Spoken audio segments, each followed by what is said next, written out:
welcome. This is our look at valence electrons and energy levels, or oftentimes we'll just refer to them as shells. As we get more and more into the Bohr diagrams, we'll start to see that electrons aren't just orbiting around the nucleus like we've had before, but there's actually shells that can contain X amount of electrons. And where we're at for this particular lesson is just understanding, okay, there's different shells that electrons are going to live in. And, you know, some of the simple early diagrams that I've kind of shown you, especially in Unit 2, was just saying, hey, this will get more and more involved. And it still will. But, you know, we had our protons and our neutrons in the nucleus, right? So we're kind of trying to mentally picture protons and neutrons in the nucleus. And then a lot of times I just kind of draw something like this and say the electrons are orbiting outside of that. Well, that's true. But what we're going to see is if you have more and more electrons, we wouldn't just put them on this one ring or this one level or this one shell. We're going to see that this shell can actually only hold so many electrons, and then electrons have to make their way out into another energy level or shell. And as we make our way out, we'll see that they could exist anywhere within 7 different shells. Today, we're just going to kind of try to get to a spot where we understand what's going on with the number of valence electrons and the charges, and what shells would they be found. So take a deep breath, and depending on when you're watching this or how far you are into the unit, sometimes kids get a little overwhelmed with this. And I promise you, it's almost like we take a bunch, throw it at the wall, see what sticks, and then we slowly but surely polish and polish and polish. And as you know, examples and labs and demos start to solidify these concepts, it comes together. But you just gotta work with me and keep at it, and I promise you, it does gel eventually. So with that being said, some of this is kind of review, and some of it's kind of new. So if we talk about like metals or nonmetals, and I say where are they located, that's in reference to this, the periodic table. You might remember we said the staircase splits the metals from the nonmetals. So our metals are going to be to the left of staircase, and our nonmetals are going to be to the right of staircase. So I also asked you about what do they tend to do with their valence electrons. Well, the way it works out is our metals tend to lose, and the nonmetals tend to gain their electrons. So I'm going to just kind of, where I had some cheats that I'd asked you to put down on your periodic table, I got metals to the left of the staircase, nonmetals to the right as a little reminder. I'm going to actually kind of do this right now. Metals lose electrons, nonmetals gain electrons, because that's something that might be helpful down the road. So I asked you about helium here, and helium is a little odd because you are hopefully at a spot where if you look at the periodic table, and I ask you, well, how many valence electrons are in each of these families? You know, we're at a spot where hopefully you understand that the families or groups are these vertical columns. Remember, families stand together. And the reason that families are similar and share a family name is because they all have the same amount of valence electrons.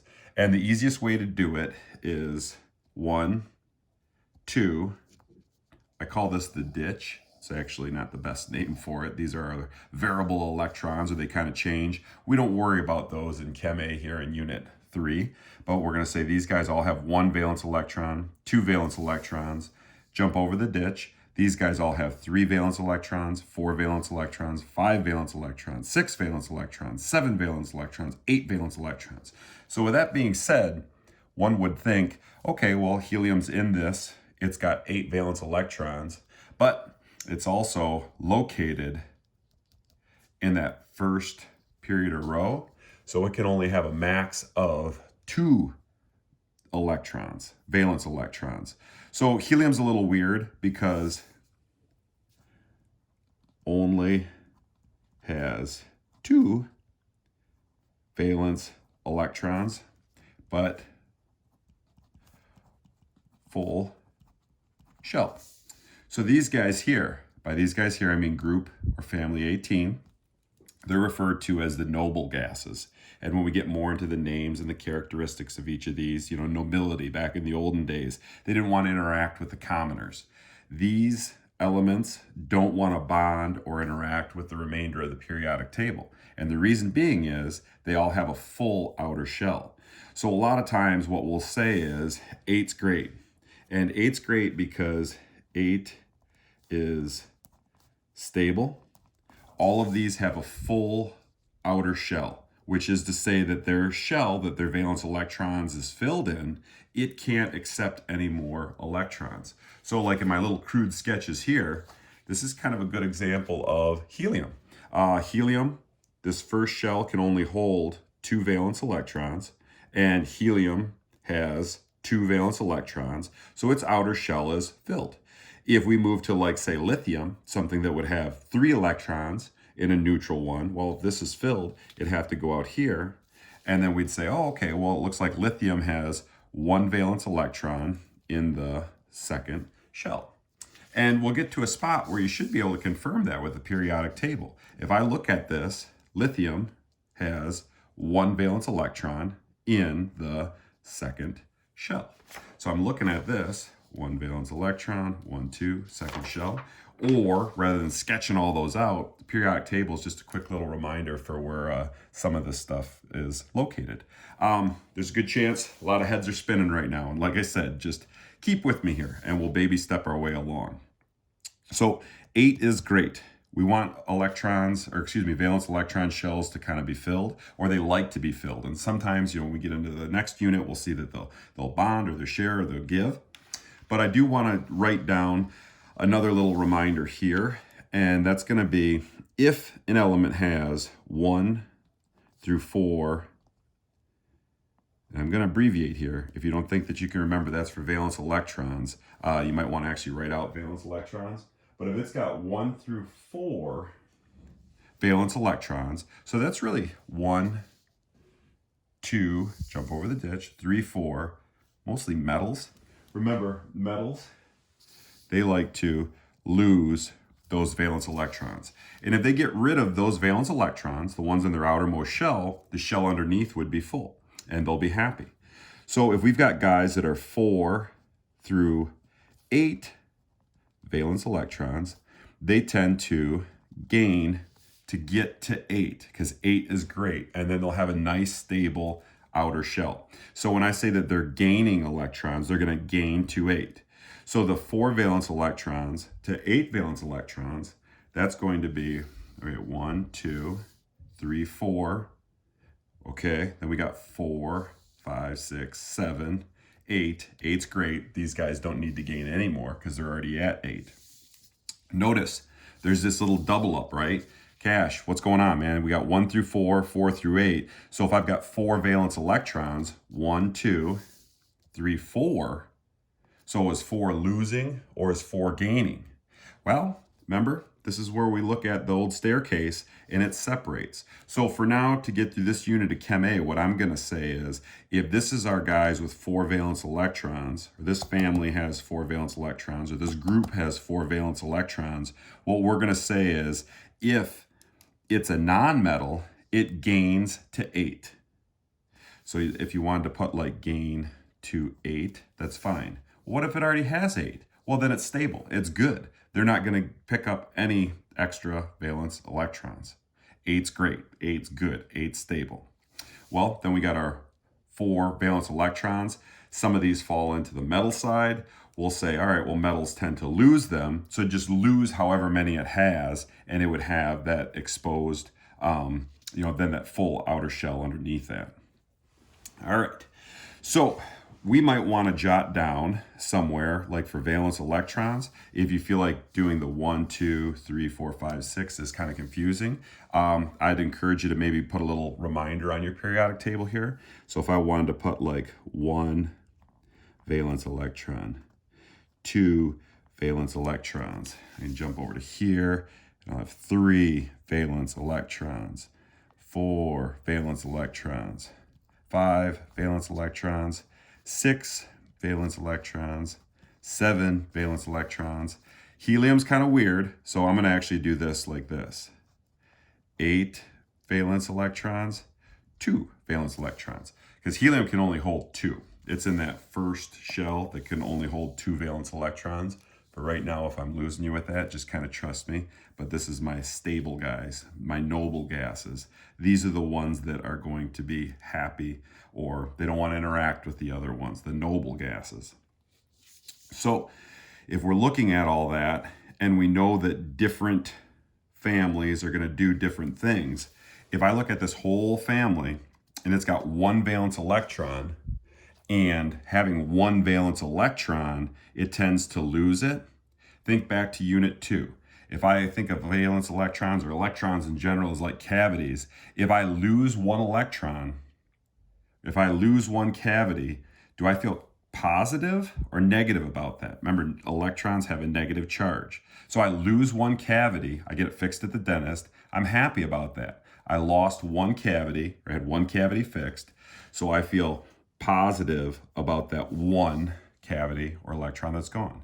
What I'm getting at here is this family tends to have a +1 charge. Lithium, sodium, potassium, so on and so forth, they tend to have +1 charges. Oh, 2 valence electrons. I get 2 cavities fixed, 2 cavities gone. These guys tend to have a +2 charge. We're not going to worry about the ditch. I usually say, 1, 2, skip over the ditch. Man, I got rid of 3 cavities. I feel positive about those 3. 4, remember 4 we said it's kind of weird because it doubles up. I'm going to say that, my nonmetals gain electrons. So if I gain some cavities, they would be not feeling so good about gaining cavities. These guys we're going to say lose. So let's just jump over to here. And then if we look at this family and we say, well, they have 5 valence electrons. So our little rule is if you're from 4 to 8, you're going to gain to 8. So if these guys have 5 valence electrons, they want to fill their outer shell to get to 8. 8 is great. So if I'm at 5 and I want to get to 8, they're going to have to gain 3 cavities, gain 3 electrons. These are all going to have a -3 charge. These guys have 6 valence electrons, so they want to get to 8, 6, 7, 8. So they got to pick up 2 electrons to get to 8 to have a full outer shell. They're like cavities, -2 charge. 7 valence electrons, they want to get to 8, so they're going to have to pick up one more cavity. They feel negative about that 1 cavity. Electron has a negative charge, picks up 1 more. That's going to tend to have a -1 charge. 8's great. These guys have a full shell. They're good to go on their own. So let's see if we can use this now to kind of work through some of these examples here. I got calcium. I got to scroll around and I find that calcium lives right here. So the symbol for calcium, capital C, lowercase a. How many valence electrons does calcium have? Calcium's in this group 2. So if I didn't write down my little reminder that's got 2 valence electrons, I can always kind of figure 1, 2 valence electrons. It's going to have 2. There's 7 periods, and the periods are the rows. That's what tells us where these valence electrons are located, or what shell my valence electrons are going to go in. So in this little sketch that I did for you earlier, there's only 2 shells here. Well, we could keep going 3, and if I had a bigger piece of paper, I had made it smaller, I could keep going out to 7. Right now, what I want you to see is calcium's 2 valence electrons are in the 1, 2, 3, 4, the 4th shell. And like I said, we could sketch all that out and fill out the shells and actually kind of reconfirm where things are at on the periodic table. But today's not that day. We're just kind of trying to work with the basics that we have here, and then we'll build on the visualization and actually prove where some of this stuff is accurate. So does it gain or lose? All right, it's got 2 valence electrons. Remember we said if you're between 1 through 4, you tend to lose. So these are going to lose 2. If I were to ask you, all right, well, what kind of charge would that have? You know, again, if I think of these 2 electrons as cavities and I lose 2 cavities, I feel positive about that. I feel positive about those 2. It would be a +2 charge. And I jotted that down here because it's going to be important for us later on down the road. But I didn't ask you that on this particular worksheet, so let's just kind of try to look at a couple more examples. We got sodium. Sodium lives here. Its symbol is capital N, lowercase a. Sodium's in this first group or family, so it's going to have 1 valence electron. It's in 1, 2, 3, that third period or row. So what does that tell us? That tells us that its valence electrons are in the 3rd shell. Does it gain or lose? Well, sodium's in this first guy with 1 valence electron. 1 valence electron, it'll tend to lose its valence electrons, and then underneath is a full shell of electrons and it's happy. So what's it do? It tends to lose that 1 valence electron. And again, I didn't ask you here, but you know, think about what would its charge be? Well, if we lose 1 cavity, I lose a cavity, all right? I feel positive about that. It'd be a +1 charge. So here we've got boron, jumps over to this side. Maybe we can go a little bit quicker now, right? Boron, symbol B, lives here. 1 valence, 2 valence, 3 valence electrons. This whole family has 3 valence electrons. I've also got my little reminder there, if that works faster for you. Boron is in the 2nd period or row. So that tells me that it's going to have its valence electrons in that 2nd shell. Only 3 valence electrons. That still falls within my 1 through 4. So I'm going to lose all those valence electrons. Underneath is a full shell. Then that atom will be happy. So it's going to lose those 3. And many of you could probably say, well, yeah, you get rid of 3 cavities, but you have a +3 charge. And I'd say, baboom, you're correct. Krypton. Oof. Krypton's way the heck over here, right? And its symbol is capital K, lowercase r. 1, 2, 3, 4, 5, 6, 7, 8 valence electrons. 8's great. 1, 2, 3, 4. It's in the 4th shell, by which I mean its valence electrons would be in the 4th shell. Gain or lose? 8's great. It's good. It's good. If you want to leave that blank or put NA or 8's great, I don't care. I'm just going to dash it out because I know 8 is great. It's not going to gain or lose. It's content. It's on its own. The noble gases, this family here, group or family 18, is content naturally. They don't want to interact or bond or do anything with these guys as electrons. We get into bonding, we'll see that's a thing. One more example here. Sulfur. Okay? Sulfur lives here. Its symbol, capital S. The amount of valence electrons, I can look at my cheat, and it's got 6 valence electrons, or I could just kind of go the 1, 2, jump over the ditch, 3, 4, 5, 6 valence electrons, okay?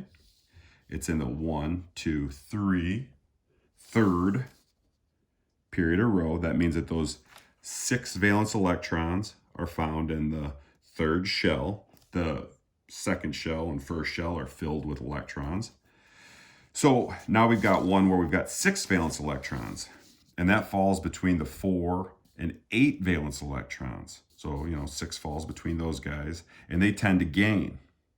Well, what do? They gain to get to 8 valence electrons. So if I've got 6, right, it's going to gain how many? It'll gain to 8. So 6 7, 8. This guy will tend to gain 2 electrons. So it's got 8 in its outer shell. And if you're thinking, man, you gain 2 cavities, I bet you this has a -2 charge. And I'd say, boom, all day long. I know that's a lot. See what you can work through. I'll post a key on my site. And if you have questions, concerns, please let me know. Above all else, hang in there. I promise this gels together as we get through the unit. Take care.